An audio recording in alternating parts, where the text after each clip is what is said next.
Radhe Radhe everyone, Kanha daily भक्ति channel में आप सभी का स्वागत है। आज हम कार्तिक महात्म्य का चौथा अध्याय श्रवण करेंगे। चौथा अध्याय इस प्रकार है। अब नारद जी ब्रह्मा जी से पूछने लगे कि पितामह, कार्तिक में दीपदान का महात्म्य और विधि व्रत संकल्प कहिए। ब्रह्मा जी ने उत्तर दिया कि राधा माधव की प्रीति के लिए कार्तिक में दीप दान करना चाहिए। स्वर्ण का दीप नहीं तो चांदी का, तांबा, मणि व मोती का, आटे का, मिट्टी का, जैसी शक्ति द्रव्य खर्चने में हो वैसा दीपदान करना चाहिए। मनुष्यों के देह में टिके पातक तभी तक करते हैं जब तक कार्तिक में भगवान के आगे दीप नहीं जलाया गया। अखंड दीपदान विष्णु जी के पास या और किसी देवालय में तुलसी के पास तथा आकाश में करना उत्तम है, और चौकों में, गलियों में, ब्राह्मणों के घर में, उत्तम वृक्ष के नीचे, गौशालाओं में, वनों में, तालाबों में दीपदान करना चाहिए। घी से अथवा तिल के तेल से दीपदान करने से सब स्थान महाफल पाता है, और ब्राह्मण के घर में दीपदान करने वाले को श्री अग्निष्टम महायज्ञ का फल प्राप्त होता है। जो मनुष्य कार्तिक में मंत्र पढ़कर आकाश में बहुत ऊंचा दीपदान देता है, उस मनुष्य के धन धान्य की वृद्धि होती है, अंत में वैकुंठ को जाता है। वह मंत्र कहते हैं, हे दामोदर, हे ईश, तुम्हारे लिए लीला करके आकाश में दीपदान करता हूँ। हे हरे अनंत, तुम्हें नमस्कार।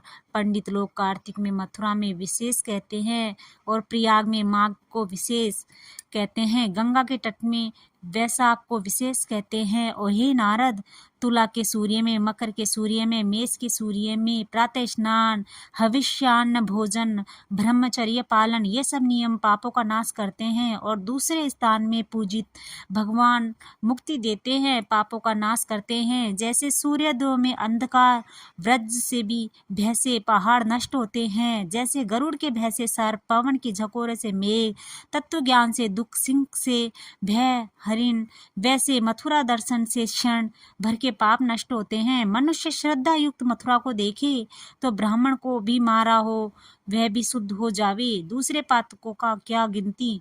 और जो लोग स्नान, जागरण, दीपदान, तुलसी सेवन, विष्णु मंदिर को झाड़ना, विष्णु जी की कथा नित्य सुनना, विष्णु कीर्तन कार्तिक में करते हैं, वे विष्णु जी की मूर्ति हैं। पूर्व जन्म के पापों के दूर करने के लिए तथा विष्णु की प्रसन्नता के लिए यथाशक्ति कच्छ व्रत इत्यादि कर नारद जी ब्रह्मा जी से बोले, हे ब्राह्मण, पूर्व जन्म के पाप मनुष्य से कैसे जाने जावे। ब्रह्मा जी बोले, कर्म विपाक से जानना चाहिए। जैसे ब्राह्मण मारने वाले से क्षय रोग होता है, और गुरु की स्त्री को भोगना वाला कुष्ठी, स्वर्ण चोर से नख खराब होते हैं, मद्यपान करने वाले से दांत खराब होते हैं।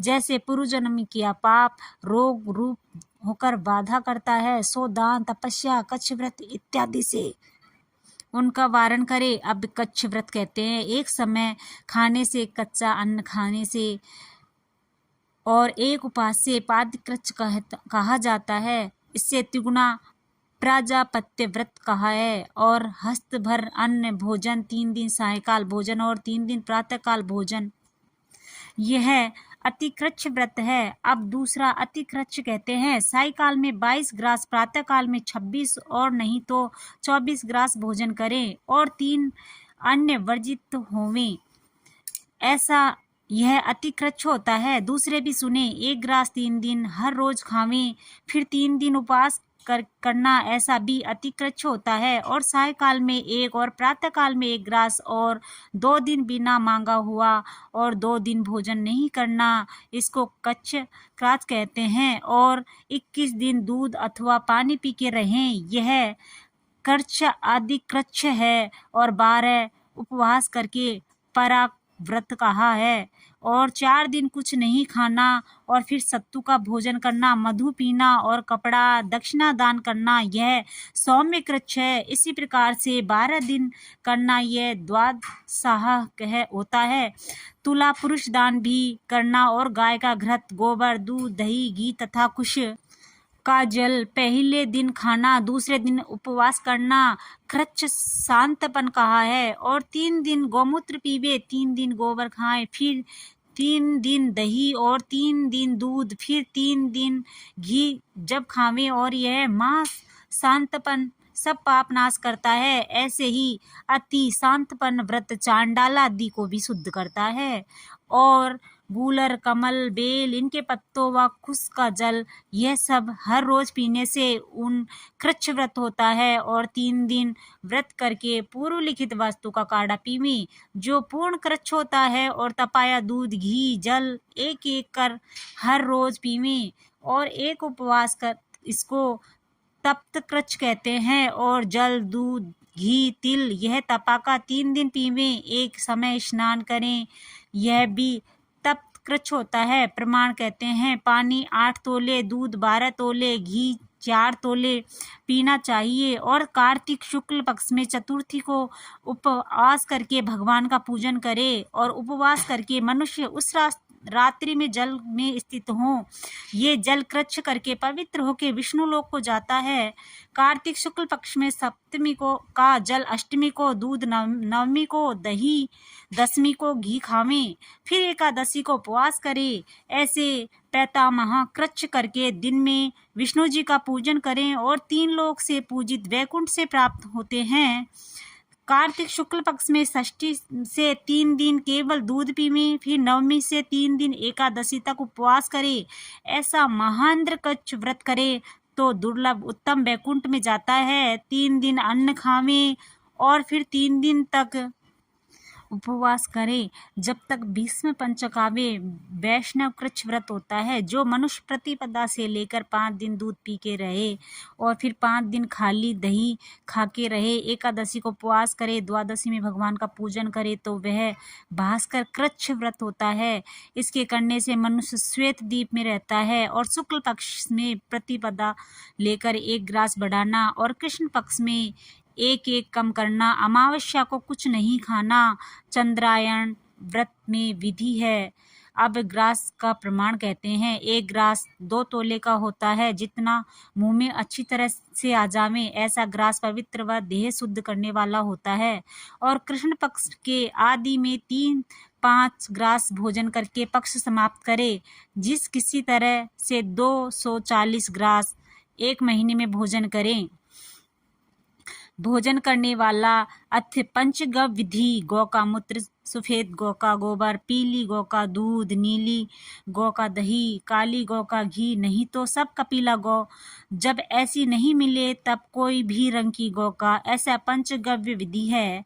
अब माप कहते हैं गौमूत्र 8 माह से गोबर, 16 माह से दूध, 12 माह से दही, 10 माह से 8 माह से घी, 4 माह से कुश का जल लेना। अब मंत्र कहते हैं गायत्री पढ़ के गौमूत्र लेना, गंध द्वारा यह मंत्र पढ़ के गोबर लेना, पेय पृथ्व्या यह मंत्र पढ़ के दूध लेना, दधि काव्यो यह मंत्र पढ़ के दही लेना, तेजसी शुक्रमसी यह मंत्र पढ़ के घी लेना, देवश्यत्वा यह मंत्र पढ़ के कुश का जल लेना। इस तरह से बहुत पवित्र पंच गव्य होता है। उसको सुख के पंख की तरह हरे 7 पत्ता वाले न कटे हुए कुशों से उठा के अग्नि में विधि पूर्वक श्रुति पढ़ के हवन करे। वह मंत्र कहते हैं इरावती इत्यादि, इंद्र विष्णोई मानस्तोके स्वति संवति शन्न इंद्रांगणी भवतामिति। इन मंत्रों से हवन करे और हवन से जो बचे सो पान करे। ओंकार पढ़कर मिलावें, फिर ओंकार पृथ्वी से कुछ फेंककर ओंकार पढ़कर उठा ले, फिर ओंकार पढ़ के पान करे। अब पीने से पात्र लिखते हैं पलाश के द्रोण से अथवा कमल के पत्ता से अथवा स्वर्ण पात्र से और चांदी के पात्र से अथवा ब्रह्म तीर्थ हस्त से पान करे। फिर 3 दिन रात्रि उपवास करके पूर्णिमा को विशेष करके कार्तिक स्नान करने वाला पुरुष से पंचगव्य पीवें। यह ब्रह्मकुच व्रत करता मनुष्य कार्तिक शुक्ल पक्ष में आंवले का पूजन करे, वैसे ही पिप्पल का, तुलसी का पूजन करें और पूर्वोक्त वृक्षों के नीचे फल, मूलादि और दही, भात, गन्ना, दक्षिणा यह दान करे। ऐसे आंवले का पूजन आदि का वर्णन हुआ है। अब कच्छादि व्रत पूरे होने के लिए यथाशक्ति गोदान करे और गौ न मिले तो गौ के समान मोल निसंदेह देना, नहीं तो मोल का अर्ध भाग देना, नहीं तो चौथा भाग देना। और गोदान की शक्ति हो तो ब्राह्मण विद्वान ब्राह्मण को सोना देना, सोना न है तो चांदी देना, 1000 कच्छ व्रत, 1000 गायत्री का पुरच्छरण तथा उपवास तथा गोदान ब्राह्मण के वास्ते दिया। यह 4 समान है।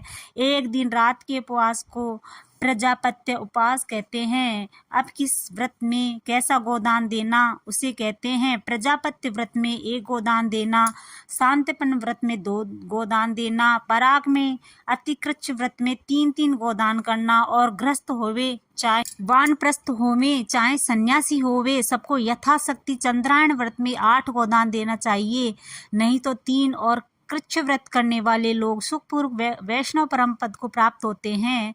तथा जैसे बड़ी बड़ी नदी समुद्र में स्थित को प्राप्त होती हैं, वैसे ही कार्तिक मास में सर्व व्रत भी स्थित को प्राप्त होते हैं। जैसे माता को प्रसन्न होके जीव जीते हैं, वैसे ही कार्तिक में व्रत करने वाले लोग जीते हैं। इससे स्त्री हो चाहे पुरुष हो कार्तिक व्रत को धारण करना चाहिए। 4था अध्याय समाप्त। जय श्री कृष्णा। 5वां अध्याय अगले वीडियो में।